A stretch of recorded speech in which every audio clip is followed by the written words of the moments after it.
Coming in Hot is presented by Botano. The game starts now. Here are your hosts, Brent Wallace, Jason York, and Bobby Ryan.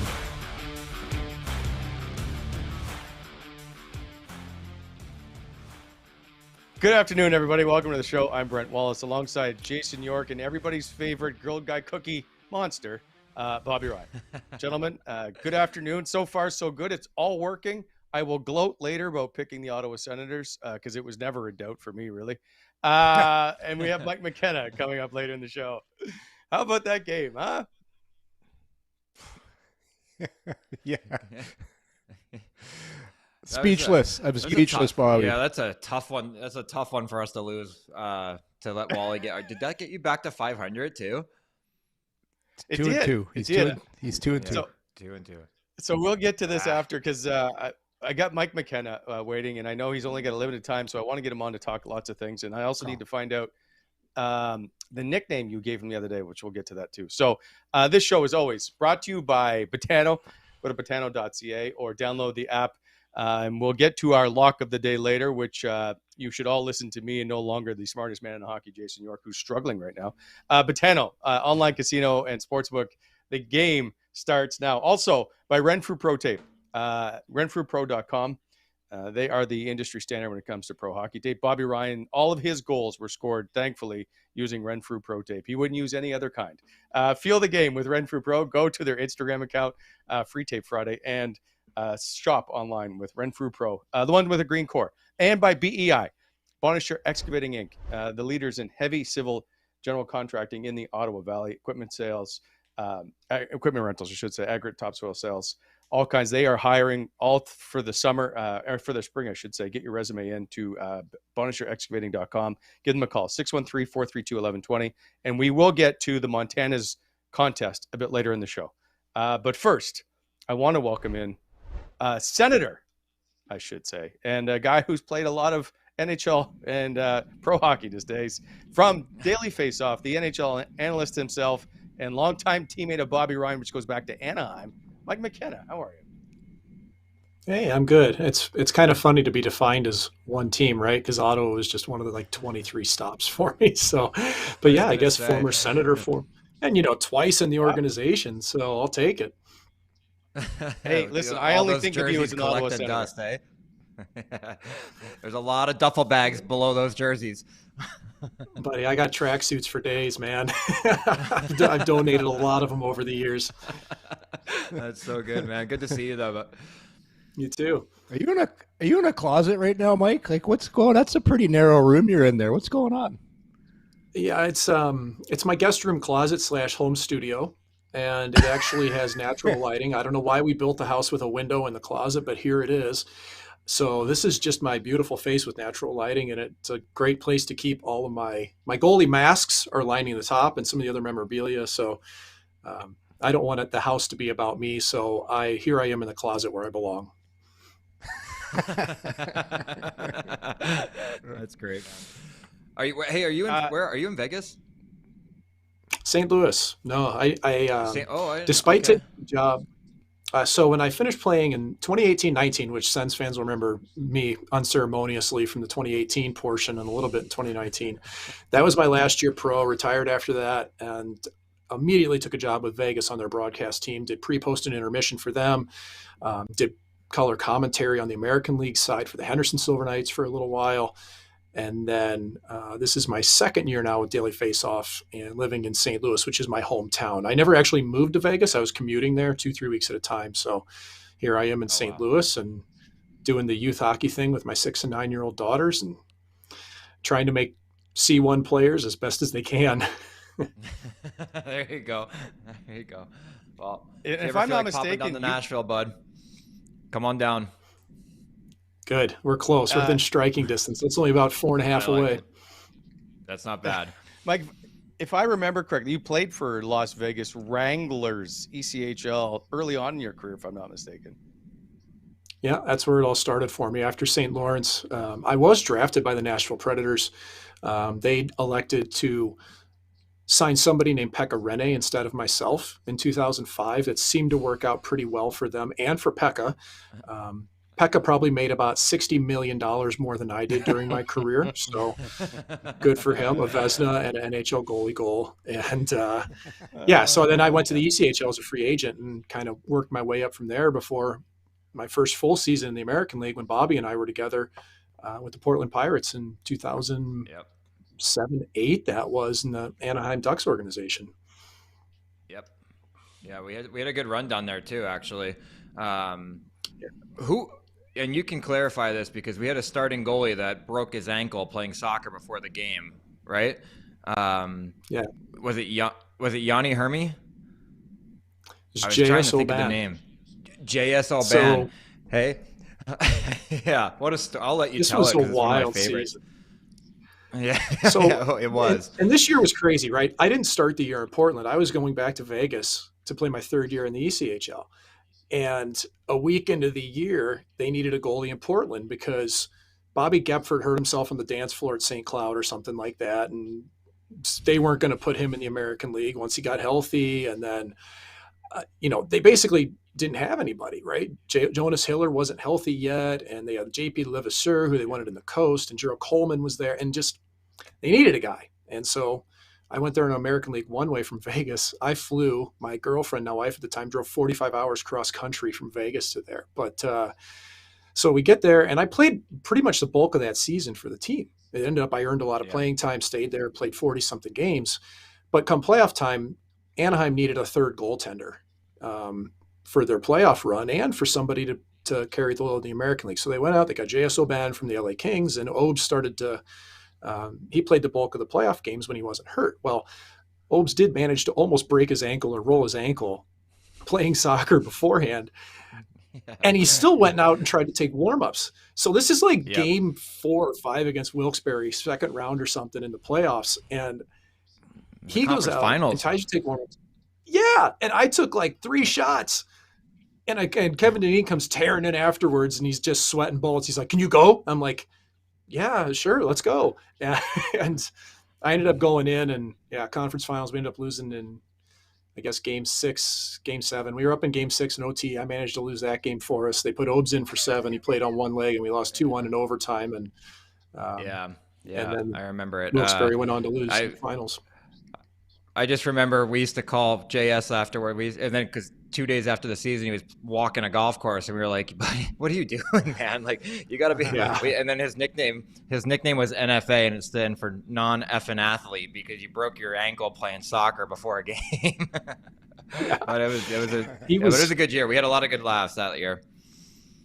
Yeah, that was a good team. That was one of the most skilled teams I ever played on. Like, I was definitely an ancillary part when you think about, Bobby, we knew Bobby was destined for glory, but you also look at the other guys on that team that were really solid. And, even like Brian Salcido, who didn't get a lot of time in the NHL, man, this guy had like 60 points as a D-man there and set records. Unreal. And oh, dude. Yeah. And, we had a lot of really skilled players. Drew Miller was on that team amongst others. So yeah, that was a really good year.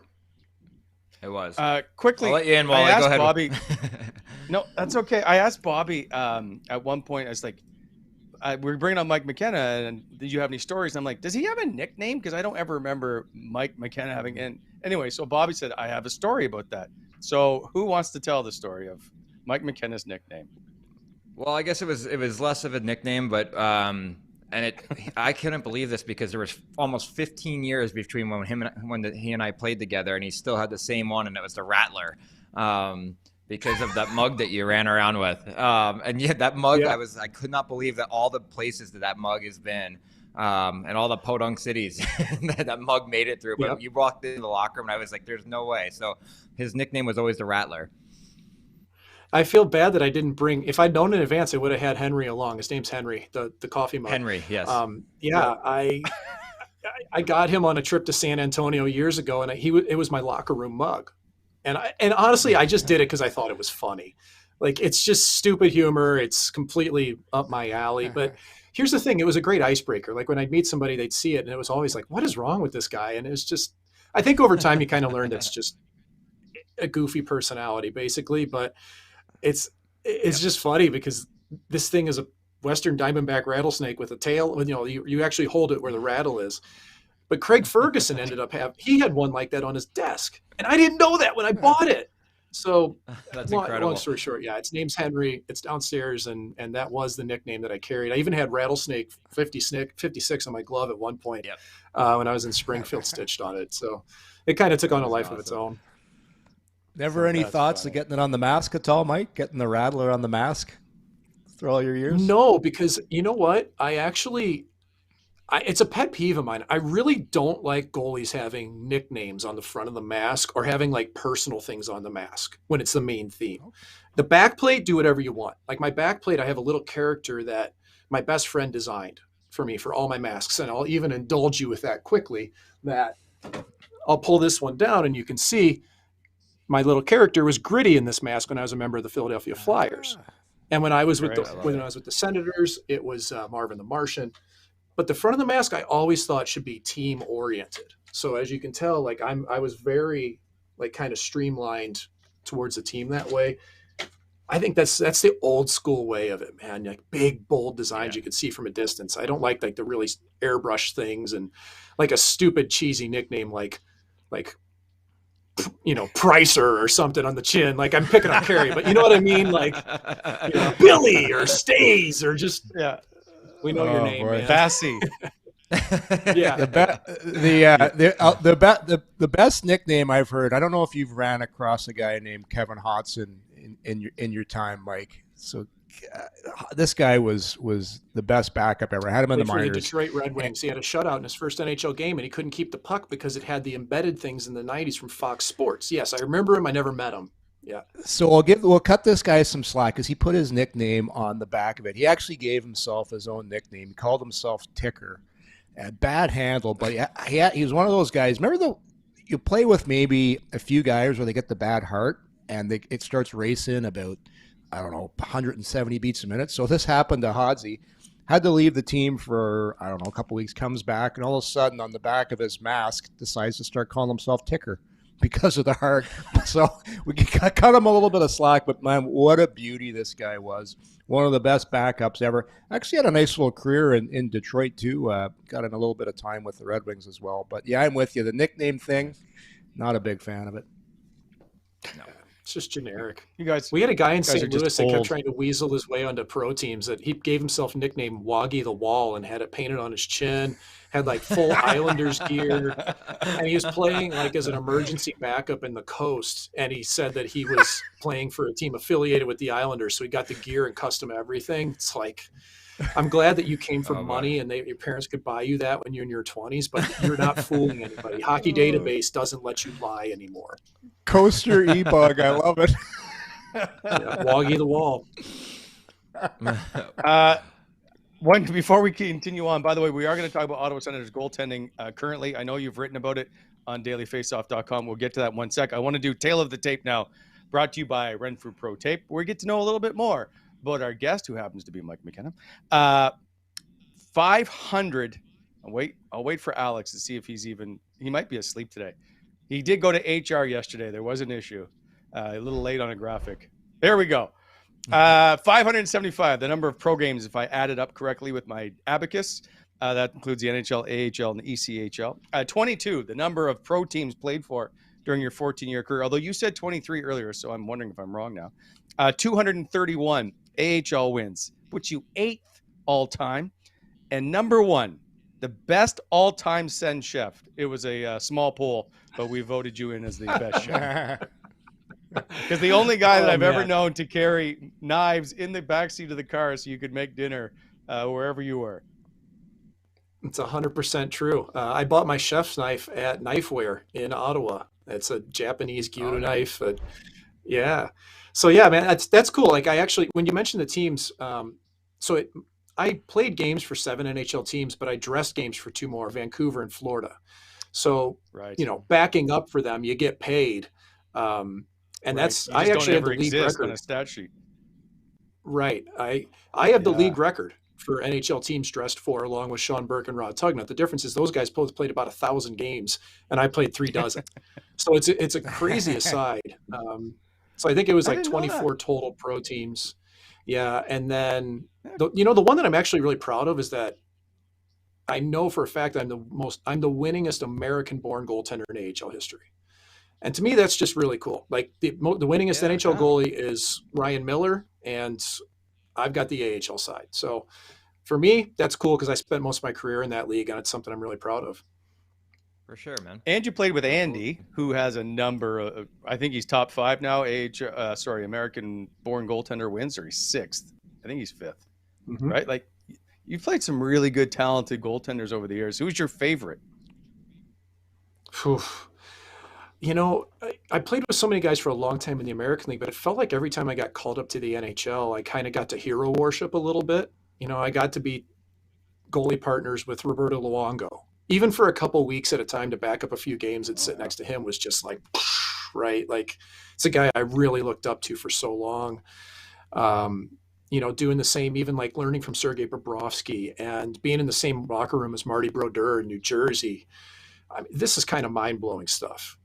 But Andy was awesome because we both came from a racing background. Our dads both did that. He races now. I raced go-karts a bit, and we became really close, and we still to this day talk, you know, really often and try to catch each other when we're in town. And, you know, for that couple month span I was a member of the Sens, you know, he was kind of the one guy who was, you know, really, you know, able to reach out, and we were able to do some things sometimes, Bobby, myself, Craig, you know, like it just being in that Brook Street Hotel, guys, it's tough when you're there for a few months at a time. So you're begging for any reason to get out of there. And Andy was awesome about it. That's good. Yeah, you kind of joined the early crew for dinner a few times. That was like, you were like, I'm not 20, I'm not going to dinner at 8 o'clock. So you hung out with Andy and I, so the old goats going to dinner. Yep. we were ready for 5:30 or 6, man. Because usually we had to tuck in kids. Like, I didn't have to because my kids were still in Belleville. Yeah. Yeah, that's great. Mike, I don't mean to show, because there's lots of stories you have about the Sens when you played here, but I want to ask you quickly, because I know you played with Anton Forsberg. You saw the injury. You're a goaltender. Your thoughts on seeing him out for the season with 2 blown knees. Oh, it hurt, man. It hurt me, Mike, personally to watch it. Not, you know, and not even to have it happen to me. He's probably wheelchair bound, the poor guy, for a little while here, you know, like you blow out MCLs in both knees. How do you recover from that quickly? And I was encouraged to hear that apparently, right, guys, it was reported that he won't need surgery, hopefully. Right. I suppose that's a good thing, but it's just, usually it's 1, not 2. I've never seen that before. And especially for Anton, knowing how he's really had to earn his way to his current contract and status in the league. And for me, he's been every bit as good as Cam Talbot, who's supposed to be your number 1. I thought they were both just as good. And I think Fapa could even be a number 1 in the league. So, you know, it hurts that way. It's probably good that it's at least in the back half of the season and he has 2 years remaining on his contract, because when you look at the comparables here, to me, there's not a big delta, you know, and I think, you know, Talbot has more experience. He has playoff experience, which to me is very valuable, which we may talk about, I'm guessing, thinking about trade deadline. But I think Forsberg, $275 million for this guy for the next 2 years, that's a big time value for a guy that I think's really punched above his weight in terms of the defense in front of him. And he's just an awesome guy, man. I remember when he came over from Sweden the first time, we were in Springfield together, the American League. And I was the first guy that called him Fapa and stuck there. And I don't know if it's followed him around or not as a nickname, but I'm hoping it continues. But I saw this guy come over and I went, man, his mechanics are so good. I'm in trouble. And because he had my job the next year, right? I was out the door in Columbus and he was the next guy in line, and him and Corpusalo took over in the American League, and I moved on to another team. Hey, Mike, what do you, speaking of Forsberg, and I heard, you hear so many stories about guys, you talk about him being a really well-liked guy. The story was Christmas Day. He's in there riding the bike. He kind of lost the net for a while. Talbot was on a little bit of a heater. So Forsberg goes in there on Christmas Day and he's riding the bike. And then DJ gave him a shot after Christmas and he started playing really well. So I guess my question is for you. Nobody knows what's going to happen with the Senators' goaltending situation after this year. Do you think Forsberg, does he got the goods to be a guy that can carry the load for, like, be a starter in this league? Do you see that with him? Because you never know with goalies. It could happen later, but seems to be well-liked, seems to work hard. You're a goalie guy. I have no idea. I'm not going to pretend to be a goalie guy. But do you think he could be a guy that could carry the load here for Ottawa? Well, I think he's already shown it. I mean, Talbot's a guy who has been a number one in the league, and he's matched that. He well exceeded Matt Murray last year. So I think really what it comes down to a lot of times for goalies like a Forsberg, who's largely been considered a number two, it's breaking the mold. It's rewriting your name. It's showing to people that I'm more than what I am, because once you receive a label, it's really hard to shake it for a goaltender. And I'm a great example of that. Okay. Like, I didn't sign with the team that drafted me, Nashville. So I was in the coast. I had to work my way up every level, and I had no juice behind me because I was never a team's prospect. That's just reality, right? Like, I had to outplay my goalie partner everywhere I was to ever get a chance. American League, NHL, you name it. And I know for a fact my label was, yeah, he's a good American League goalie. Well, I was never a prospect and never really had a chance that when I outplayed my prospect goalie partners, guess who was going to get the recall? And you can look down my hockey DB and compare those numbers. And some of my closest friends, but I mean, Jake Allen, look at the numbers between us. Robin Leonard, look at the numbers between us. I didn't get the recall there, not the prospect. So you have to rewrite what your label is. And I think that now the good part, and this is why Forsberg was smart to take the deal that he did last year, a 3-year deal with the same team that you got a little bit of juice with the Sens, is that there's familiarity there. And as long as you make good on it, that team believes in you enough to give you that contract. You go to another team and you still have to prove yourself. So yes, I think Forsberg can play number one minutes in the league. I'm not sure if anybody believes that he can do that. That's the problem to me. I think he's going to be stuck in a 1A, 1B for the rest of his career unless he just grabs it by his throat. And on a team that's not very good defensively, how are you going to do that? You kind of, it's a chicken and egg thing. You can't do that. We're going to take a beating. Stop talking about the D. Our YouTube channel is going to blow up. We're not going there today, Bobby. Great, but it's just very chicken and egg that way. Like if that team was good defensively and he killed it, man, he'd get that label. So I think he can. I don't think he's the most dynamic goalie, but he's skilled enough he could do it. Yeah, it's crazy though, and it's sorry, Wally. Just you say the juice behind him, and it's so true. It's the same with players too. If you don't have a guy in your corner, you're fighting against the whole scouting staff that's got the pom-poms on for this guy that's the second-round pick or the next prospect coming up. And we'll see what happens with Søgaard here, how well he plays, because now he's going to get an opportunity, right? So it's going to be interesting to say the least. And sorry, Wally, go ahead. No, all good. I just, you brought up, because I know your time is tight. One, the trade deadline's coming. So what do you do with Cam Talbot? And two, you mentioned actually a guy you played with earlier, Korpisalo, as a potential maybe coming into Ottawa type replacement. Can you set us up for it? Do you see Cam Talbot moved at the deadline? Do you think Korpisalo is the answer in Ottawa? Sure. So I have a piece out at Daily Faceoff today that kind of chronicles all of this, and I'll go through it. And, for me, I think that Cam Talbot's gone, if you ask me. Unless Pierre Dorion knows that he's got a deal in the bag that he can extend Talbot, which he's going to be 36 years old. Does Talbot really want to stick around a team that's still rebuilding when he's getting to the twilight and still trying to win a Stanley Cup? I can't believe that, right? To me, Talbot's gone. Trade him. Get value out of him. But that would leave you with basically Mads Søgaard, right? And Kevin Mandolese, where are you headed with that tandem? You can't do that for the rest of the season. And honestly, I think Søgaard should be in the American League the rest of the year. But what I think that the Sens would be really smart to do, you trade Talbot, you get what you can. The team doesn't have a third-round pick this year or next year, okay? So wherever you can stock up in the middle, that's great.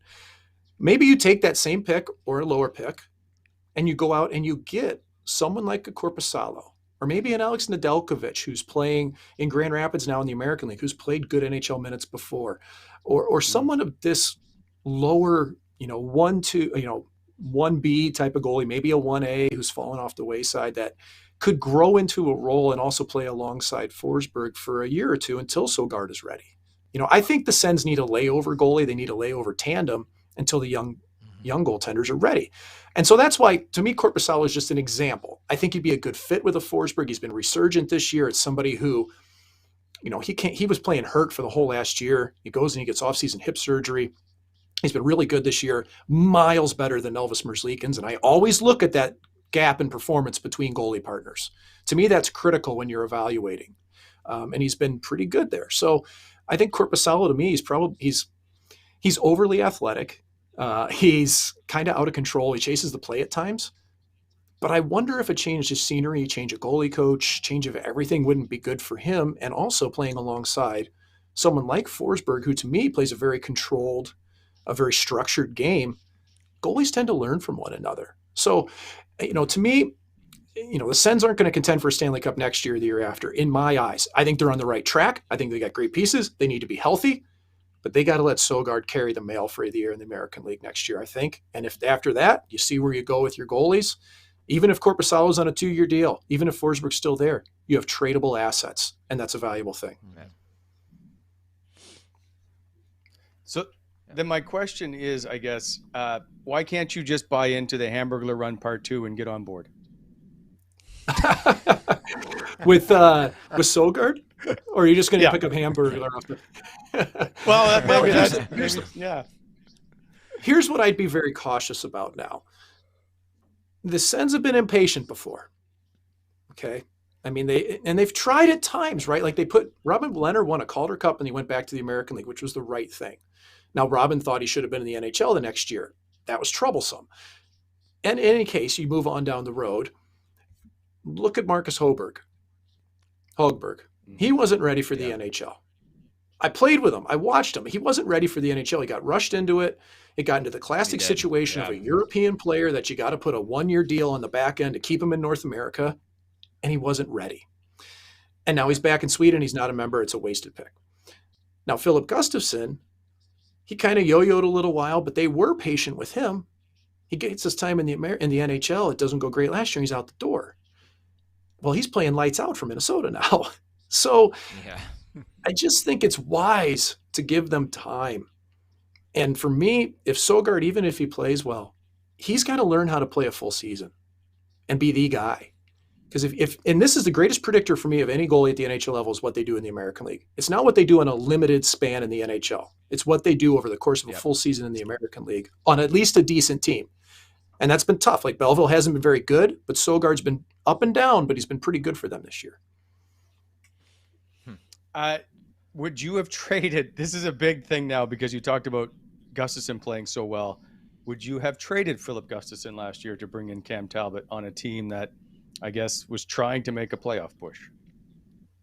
See, I still like the deal, even though I just said that I thought it was a little bit impatient with Gustafsson. I really admired what Pierre Dorion did last offseason. To bring in Talbot, to bring in DeBrincat, to get Giroux convinced to come home. Like, he did everything he could to improve this club. You can't help it that the team got a lot of injuries. He still needed to upgrade the defense. That was the one area that didn't get done. And it's still, we know it's kind of important. It is. But there were steps in the right direction. It's just, I would have loved to have seen that deal done, not involving Gus going the other way, if I could have done it. That would have been better. Because imagine you get Talbot for a year, Gus goes to the American League again, plays lights out, then he's ready, if that's what the case was. But he was at that critical juncture. So, it's revisionist history to it. I still probably, if I had that deal on the table, would have taken it. But I think it's tough because, man, that you're not going to have that asset like you had with Gustafsson any longer. That could have been what he was. But he seemed to have needed a change of scenery anyway. His interviews afterwards, didn't sound like he was ready to thrive with the Sens. Yeah. No. What do you think? Not by any means. Mike, if they decide to trade Talbot, what do you think the market's going to be for Talbot come trade deadline? What do you think they can poach for him? Well, look at the teams out there that are looking. You've got LA Kings that are probably sniffing a little bit. I'm sure the Pittsburgh Penguins aren't very comfortable right now with Tristan Jarry and Casey DeSmith. Jarry's been hurt off and on all year. When he hasn't been in the net, they haven't played nearly as well. Casey DeSmith's not as good a puck handler. His game's fallen a little bit. Talbot's the best goalie available on the market right now for me as a UFA. You're looking probably 3rd round pick, 4th round pick, I think at least for that, which to me has got plenty of value. If you get a 3rd round pick for a goalie, why not take that? Backfill a little bit. It makes sense. I'm not sure other teams that could be looking. There's always somebody. And honestly, I don't think trading for a goalie is a great idea, but teams do it. And if I'm Pittsburgh, I want to do it because I can't trust Jari being healthy, and I don't trust Casey DeSmith to win me a Stanley Cup or even make playoffs because that team has to make playoffs. So when there's not a lot of supply out there, this old econ major here is telling you that demand is there for a certain one or two players, and I think Talbot's probably at the top of that heap.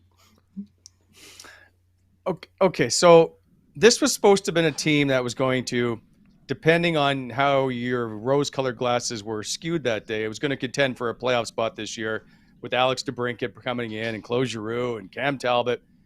Where are they at now? If we're going to trade Cam Talbot, arguably the number one, and we're supposed to be, and maybe Alex DeBrincat could be moved at some point, like, are we back to square one here? Is this team starting to move forward?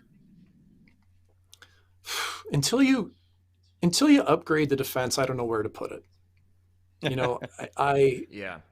has DeBrincat been good for the team? Yeah. But I'd sure like to have seen him already potted 25 goals this year. And I know it's asking a lot. Sure, You're looking at a 50-goal pace with that. But can someone take that place? Can you backfill that production with some of the players? And knowing that Norris has been out pretty much all year long, right? And others. I would feel more comfortable using that piece if you're moving to DeBrincat to try to bring in a defenseman and make it work, or two defensemen to overhaul that. Because, at this point, is Erik Brannstrom ever going to be the big factor that you're hoped for? I don't see it. Are there others? Where's Zaitsev? Where's others? You need two more defensemen that can play.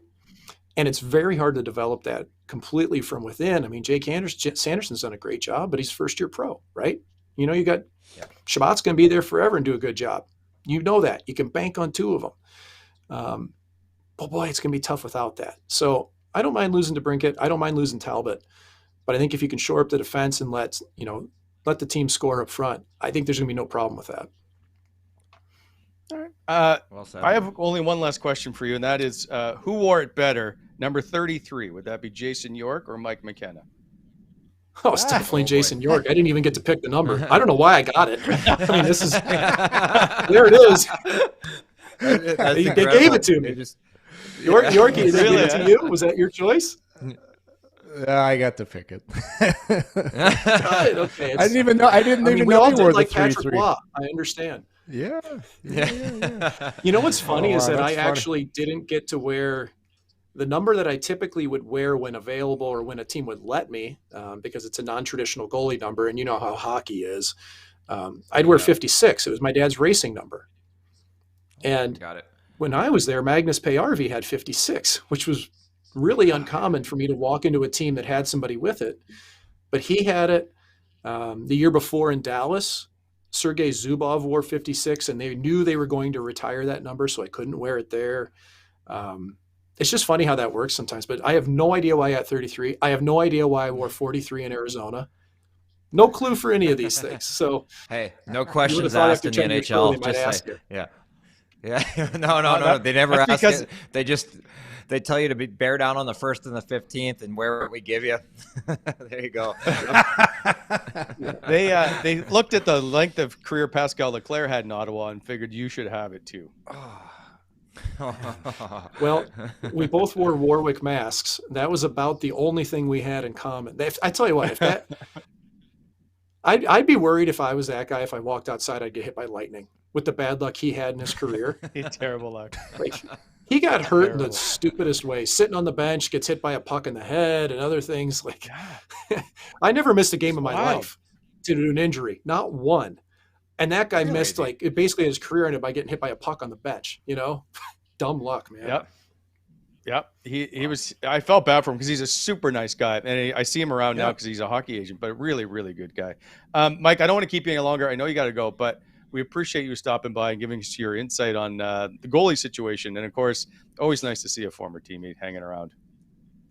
Yeah, it's great. I'm happy to, and it really is amazing to think. Like, Bobby, we talked about it, man. Like 14 years later, we come full circle and end up being teammates again. Like, it was just great. That was pretty special to me. Hockey world. Pretty cool. I completely agree, because it's the only time in my career that it's actually happened, and it was incredible, man. So I'm glad we got to do that. And we got to catch up anyway. So I'll get at you after this, and we'll catch up. Good to see you on the pod, though. Thank you. Hey, you guys are And I'll welcome. see you- Anytime. Wait a second. Wait, am I going to see you on the roller rink anytime soon? Derby? No chance. But you tell you what, No, you get no. some kids playing ice, and I'll be there. So, right, roller deal. hockey, Okay, no. deal. But hey, alumni games. I'm a pretty mean centerman. You just give me the puck and put your hands in the air because I can shoot, and that's it. I can't skate, Okay, deal. but I can shoot the puck. You just give it to me. Do you play goal Deal. at all anymore? Charity games, alumni games, if it's for something like that, I'll play goal. I do miss it. I miss stopping pucks. Yeah. I don't like playing just beer league hockey. It's no fun for me. But the Yeah. charity things and alumni games, they're just fun to get out and try to get in front of the puck every now and then. And, even what was really nice about when I finished playing is that when I took that job in Vegas with the broadcast team, I brought my gear out and would occasionally practice with the club. So it was the perfect way for me to kind of wean off of playing. I could still be competitive. Mark Stone and I could still go on the ice together, and he could put everything past me. It was fun. So I do miss that part of it. Great stuff. All right. Thank you, Mike. I appreciate it. We'll talk to you soon. Sounds good. Thanks for having me, guys. See you, Mike. There goes Mike McKenna, who is actually now another teammate of Bobby's with the Nation Network and Daily Faceoff. You can catch him all the time on the Daily Faceoff podcast, Rundown it's called, and then he's writing all the time as well. You always spoke highly of Mike McKenna, Bobby. Yeah, I've always been a fan of his. I actually always thought that he'd be incredible in this avenue that he's in now, because you can see how incredibly insightful he is. And especially in the goaltending position, there's not a lot of former goalies that kind of take that on. So it was nice to have him on, nice to hear his thoughts. But I had a lot of dinners with him over, the 2 years, I guess, on and off that we played together, and always hit it off, but always thought he was going to be a guy that did this kind of stuff, because he was bang on about a lot of things on the ice all the time. And he wanted to do stuff in Ottawa. Yeah, like when he got here, he's like, I asked him about going and doing a thing about cooking and going to his house and having him cook dinner or whatever. The Sens just wouldn't let him do it. So it was a little frustrating for him, because but you can see he's very, very articulate. Anyway, we will have him back on. Lots of people asking about him coming back. We will. There was last thing before we get to Montana's, there's a couple guys in the chat that said, or I should say people, want Craig Anderson to come back. They want Talbot, if they trade Talbot, to bring back Andy. Bobby, you just had dinner with Andy. Do you ever foresee Craig Anderson coming back and playing one more year for the Ottawa Senators? Man, I told him he's got to retire and let the kids play. If anybody's offering, it's like Tom Brady. Right? If anybody's going to offer him $750 next year, he's going to take it. But I actually really think he's in this perfect situation there where they're carrying 3 goalies, and he's so cheap that, he kind of had his pick of what he wants to do. So he's in that mentor role. I could see him doing that, but I don't think it'll be in Ottawa. I think he wants to stay in the U.S. from here on out, because it's quick. And Ottawa is not hard to get to, but at the same time, it was always quick and easy for his wife to pop up to Buffalo from where they are. So I think he's pretty content. Okay, before we coming up to the game, but first, you have 2 more days, tonight and tomorrow. Get to Montana's. They're giving away a $100 gift card. So they basically want you to go to Montana, snap a photo of you and your crew for a chance to win a $100 gift card. That's at Montana's. And then just like the post, follow Montana's Barbecue and Coming in Hot Sens and tag them. And with your photo and enter the draw. We'll give out the draw on Thursday. So if you're looking to take your significant other out tonight, maybe make it Montana's, where you can also perhaps win a gift card. And it's $5 taco night. $5 taco Tuesday, $5 Tuesdays on taco. I don't know. But for $5, get some tacos. Anyway, that's it at Montana's. And check out all their locations at Montana's Barbecue. Okay, last night's game, boys. I don't know if you know this. Tim Stützle had another 4-point game. And he wasn't very good, I didn't think, for a lot of this game. Well, the Senators weren't very good for a lot of that game. I was getting ready to do my lock of the day and change the graphics and make it that I was 1-4. And then all of a sudden, Drake Batherson scored. You guys have played in these games. You saw, and I wanted to ask Bobby specifically about Alex DeBrincat's goal, but you can feel that momentum shift really quick, eh? Yeah, it's that the ice just finally tilted in the favor of them in the last maybe 8 to minutes, maybe a little more than that. But you felt it shift. I had a feeling that the tie was coming. I don't know why. I'll say that, but at the same time, everything started going their way. There was an opportunity to clear the puck twice that didn't get out, that they held in and hemmed them in. Brannstrom threw one away that should have been cleared immediately, and they got the puck back both times, and they stayed with it and got rewarded. But it was nice to see Drake, cash in on the doorstep, and then I could talk about that, the Brinket shot all day, but that is a bona fide goal scorer's goal. I was out at the cat, Wally, when I got your text. You text me about something, then it was 3-1 at the time, and I was laughing. Wally's going to be 1-3. We're going to tease him all day, and all of a sudden I get home, and it's 3-3. Rewatched the entire game this morning. Ottawa was not very good for about 55 minutes of that game, and then it's not that Calgary was great, but I think that's the advantage of having some guys that can score when you need it, like a guy like DeBrincat and Drake. People can say what they want about Drake Batherson, but man, he gets an opportunity, he's going to put it in the net. So it's one of those games you don't deserve to win, but I'm sure if we went back and looked at all the games the Senators have played this year, there's probably a lot of games they probably should have won that they didn't. So those even out.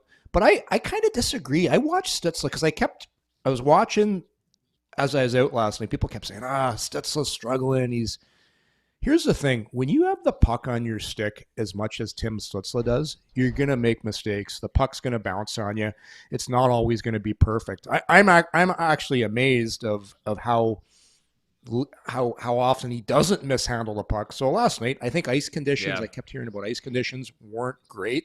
I saw Brady mishandle it a couple times, a few of the Calgary guys as well, but he could have had 7 points in that game, Bobby. I don't know how, I don't know how close you watched that.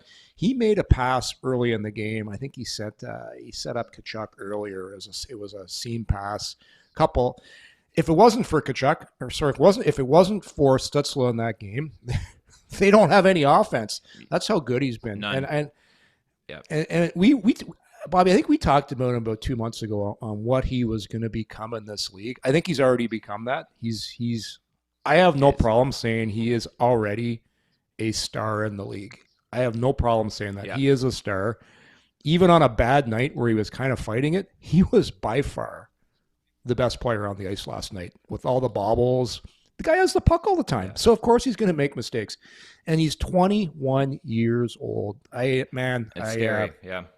It's pretty scary. Bobby, like the way he controls the game and his skating, he's on a different level. He's playing a different game than everybody else out there. So, again, man, I'm excited to see where he's at when he's 26 years old. It's going to be. I was going to say, imagine him into 24. I think the prime of players has shifted to 24 through 26, 27, right? That's because the prime, remember, guys used to get paid at 29 and then they're in their prime, but that's not the case anymore. And him at 24, stronger, skating the way he's already skating, is going to be, I think you're right about him being a star. You're just going to want to watch him move into superstardom, and I think he has every opportunity to do that. That's for sure.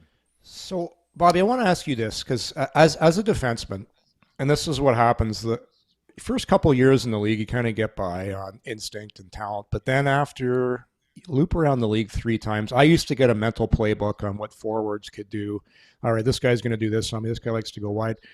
Stützle's playing right now just on instinct and talent. Like, wait till he gets some experience and kind of figures out what works and what doesn't work on certain guys.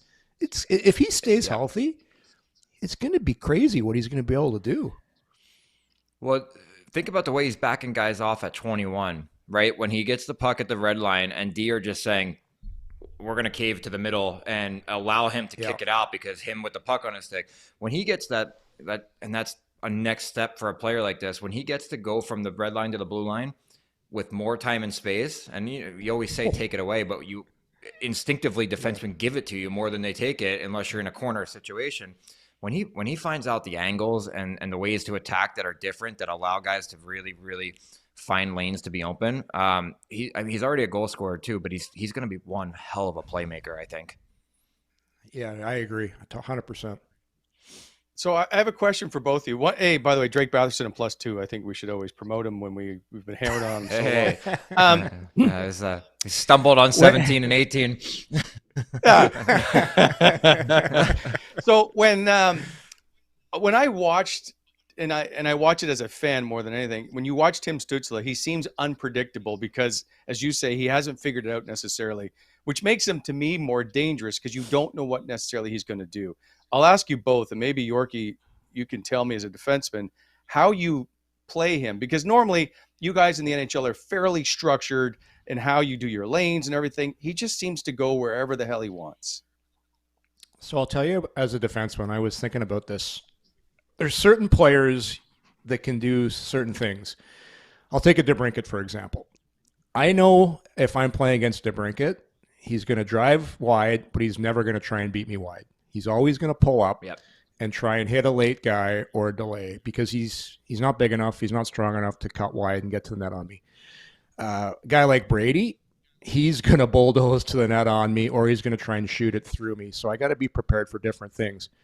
If I'm facing a guy like Tim Stützle, yeah, he might pull up, but he can also beat me wide. He can also shoot it off the rush. It's almost like what do they call one of those baseball players? A five-tool baseball player or whatever. Yeah, we'll call him a five-tool hockey player. Any way you can think of being beat by a defenseman, he can beat you. He wants to stick the leg out and drive wide. You have to respect that. So to what Bobby just said, I'm going to back in because I don't want to get beat wide by Tim Stützle. So he'll see you back in. What's he going to do? He's going to loop up, and then he's going to hit late guys. So he can do anything. And to me, that's why you pay guys that much money. And they got him in a deal at $8 million. And that's why I'll always say other guys. I don't want to poo-poo on DeBrincat again, but he's not a five-tool player. Stützle's a five-tool player. That's why he's that good. He's just, you called him, Wall, as a fan of the game, you said he's unpredictable. Because you don't know what he's going to do because he can do everything. Yeah. He's I becoming that player. Yeah, go ahead. Sorry. I was going to say you named 3 or 4 ways, but you know what? I mean, Yorkie, he can also fake you outside and come right back to the middle because his edge work is so good that he can make. I mean, he can do all those things, and then he can embarrass you too. So if I'm a D-man, I'm going like this. And I'm poking with one hand up, and I'm steering the wheel, going shoot it through my 5-hole, and let's hope the goalie's on his A game. Yeah, he's becoming one of the few players, or starting that you think about of paying to go see. Right? You talk about you want to go see McDavid, Crosby, whatever, but like, I want to see Tim Stützle play. You don't know what he's going to do. And Jason Spezza was always that guy for me. Always had no idea what he might be capable of doing. It's extremely entertaining. And that's exactly what the game should be, is entertaining. So, and by the way, just how good has Tim Stützle been over the last 20 games? Well, he leads the team in scoring. He's got 13 goals, 13 assists, 26 points in the last 20 games. Claude Giroux's next at 20 points, Tkachuk at 18, Drake Batherson 14. Should point out, Alex DeBrincat does have 9 goals in his last 20 games. He's got 13 points overall. They continue to score goals, but Tim Stützle just seems to have another gear or another level. I think in that time, he's got 3 4-point games. I don't know how much more there is to say about him, but he's a hell of a hockey player, it seems, that's for sure. And I know everybody likes to dump on Alex Lafreniere and Quentin Byfield, but you don't know that who's going to do what. But he looks really good. It's a tough league to play in. Like, it's not what he's doing it's crazy. It usually takes you a while. I don't care if you're drafted in the top 4 or first. It's very rare do guys step into the league and dominate. There's a huge adjustment period, and that's why it's to me it's crazy what he's doing. By the way, do you like my title? Happy Valentine's Day. Oh my God. I walked right past that. I was going to say, what time did you get to bed last night, Wally? I nailed it right there. I guess I should have put it on. That's pretty good. You know what? do. I do think before we go, because I think we're wrapping up here, Wally. We talk about the defense. Everyone was wondering what was going to happen here with Ottawa, with Sanderson in the lineup. I gotta say, last night, one of the guys that stepped up. Holy cow! I can't believe I'm forgetting his name. The Erik Brannstrom. Erik Brannstrom. Sorry about that. He did look really good. But here's the thing: he never would have got that opportunity to be on in the last minute of a game if Jake Sanderson wasn't on the ice. So everyone's talking about DeBrincat's goal, which was an unbelievable shot, goal scorer's goal. But that goal doesn't happen unless this pass right here through the seam, this little one right there, like that's a high skilled play, Bobby, for a defenseman to make, to even have the nuts to try that. But I'm not. So right here is the only thing that I had a problem with was the dump back down low, because you have that's your option C. Yeah, go back or use your bumper because you got a right-handed guy. But they both made a nice recovery, and he was able to. I mean, he was able to recover very well because that was a great pass through the seam. Yeah,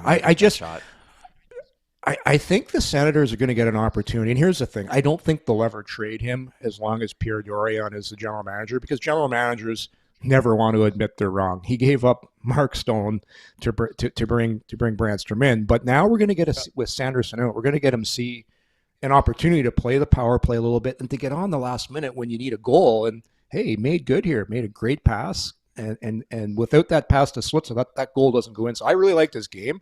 And I'm really excited to see how he plays here while Sanderson is out of the lineup. Maybe he can get some points. And I really think they should trade him. But I know Dorian's not going to trade him because he's not going to admit he was. As long as he's here as a general manager, I don't think he gets traded. So whenever they do change things up here, I think that's when you see a guy like Brannstrom get moved. Yeah, interesting. It'll be an interesting. I'm wondering, does the goal that he scored, has he got a little bit of a boost from that now? Right? 100%. Yeah, 100%. And then not only that, he scores in a game where a guy that's directly ahead of him goes down. So you never, and I can say this full knowledge of the NHL, you never want to see a teammate go down and you get elevated because of it. But at the certain point in time, he had to turn the page and say, look, Sandy's out, and this is my opportunity, and I got to take advantage of it. Excuse me. So I think he's feeling it a little bit, and I think he made some really good plays last night. I'm really interested to see him tonight in a back-to-back situation. A couple guys as well. I think he's going to build off it. Yeah. Sorry, just one more point on Brannstrom. When he was going through that little rut, he was playing 13 minutes a game. If you're a skilled puck-moving defenseman, you're going to look like shit when you play 13 minutes a game. It's just how it is. Minutes are up. He's on the power play now, playing in some offensive roles. He's going to look way better. I foresee him rolling off this. And sure, he's going to get confidence, but he's getting the confidence. Yeah, the goal helped, but it's playing. The more you play as a defenseman, it's a tough position to play when you sit and you play 13 minutes. So I'm excited to see how he does, because I think he could be a player. I just don't see it in Ottawa because of Sanderson and Chabot. Very fair. Well, speaking of tonight, how about now? Time for Lock of the Day, brought to you by Botano.ca, where the Senators are on Long Island. Go to Botano.ca, where the game starts now, and download the app. And you too can play alongside and pick one of us schmucks to lead you to victory, which would obviously be me after the success I've had with one pick. I'm going to ride this as long as I can. Well, fair. So, Bobby, we're going to start with you and what you think of what's going to happen with Long Island tonight. The Islanders heavily favored, by the way. This line has changed drastically. I think the Islanders were at minus 131 to start this morning. Bo Horvat's playing really well. The Islanders are playing well. Brock Nelson's on a 10-game point streak. The Sens have lost 5 straight at Long Island. They don't play well against the Islanders, although they did win the last meeting. Okay, what happens? I'm going to take the Islanders only because I know how hard of a travel that is post-game. And getting to the island, you're never close to where you need to be when you land. Again, Horvat's playing well. Yep. the team's just a better team right now, and on home ice I'm taking them, and not because I don't want to ride the Sens the Brannwagon, but I'm telling you that it's the Islanders tonight. It's got to be the Islanders. All I remember when I used to play against the Islanders is some joker would call the hotel all the time and wake you up during your pregame nap. You'd answer the phone. It'd be some City. Islanders fan. Yeah, just saying, "Screw you! You're gonna win this tonight." Quick. So yeah, crazy. I'm taking the Islanders too. I just think they've got some juice right now from the Bo Horvat trade. Those guys are feeling like they got to get on a roll. Back-to-back is tough, and we'll see. Ottawa got great goaltending last night. Have they said who the starter is going to be tonight, fellas? Do we know? No, but it's got to be Matt Sogard. Like, Yeah, it does. I One can't would think, imagine right? them going to Kevin Mandolese. Yeah, I think Matt Sogard plays every game until Cam Talbot's back. Yeah. Agreed. Yep. Agreed. Yeah. Yep. No, Agreed. he was good last night. Can he do it again? Who knows? But I'm taking the Islanders. I think they're feeling it right now. Tough one. So Going with here's the Isle. okay. You guys have talked about the trip into Long Island and tough night, but whenever a team plays back to back, maybe it's the home. Maybe when it's at home, it's different. But there's always a jump early on by the team that's played the night before because they're ready to play. It's the third period where they start to maybe slow down. I'm wondering if Ottawa can come out with that jump and catch them. I don't know the Ottawa. I'm going to take the Senators. They're going to ride this momentum. Erik Brannstrom played 1904 last night, which is the most he's played since November 23. Tim Stützle is on a different level. By the way, there is no Nick Holden. Jacob Larsson's in the lineup. Again, that porous defense is even more porous, but I'm going to stick with the Sens and hope that I am victorious and that you guys are wrong again. Let's just see what this Ottawa team can do. They got nothing to play, right? They're not really fighting for a playoff spot. They're not in the room going, man, we got the playoffs ahead of us. They're just now playing. I know what you're doing. You've been taking a lot of heat lately because the Sens fans on the chat have been giving it to you, saying you're not a Sens, you don't like the Sens, and you're trying to prove that you're like a fanboy now. I know what's going on. Yep. Yorkie, if the Sens win tonight, and I want to thank Alfie's mullet for bringing this up, you will lose your tag as smartest man in hockey. Okay, listen, I lost the Super Bowl bet. I don't know anything about football. That one shouldn't count. And last night, You've lost. Here we go. Sens, Here we go. Yeah. The Sens should have lost that game last night. Like, that was ridiculous. Totally outplayed for. I agree with you, but I want it to be known that because you started off so well, you were first on the tee box, and I just had to make my record worse by going against you. Right? So it's like I watched you stripe it down the fairway, and now I gotta give it an extra 10-15%, and that's why I'm at 9-9 instead of right up there with you. Kept hitting them OB. Yeah, complete spray to the right. Bobby, do you agree that Yorkie should maybe lose his tag as smartest man in hockey if the Sens win tonight? No, I'm not going to give him that because 13-5 is still pretty darn good. Well, I control the graphics. It'll be gone. That's like a Cy Young. That's like a Cy Young record right there. 13-5. Come on. Yeah. No kidding. Okay, well, we'll see. Game's at 7:30 tonight. They're in Long Island. The Senators do struggle there, but I'm hoping that Tim Stützle and company can lead this group out of it. We will see you on Thursday. Andrew Hammond is our guest. Enjoy your night. Enjoy Wednesday. Don't forget the Montanas. Go there, take a picture, enter the contest for a $100 gift card. Thank you, guys. We'll see you on Thursday. You're watching Coming in Hot, brought to you by Botano.ca. See you guys.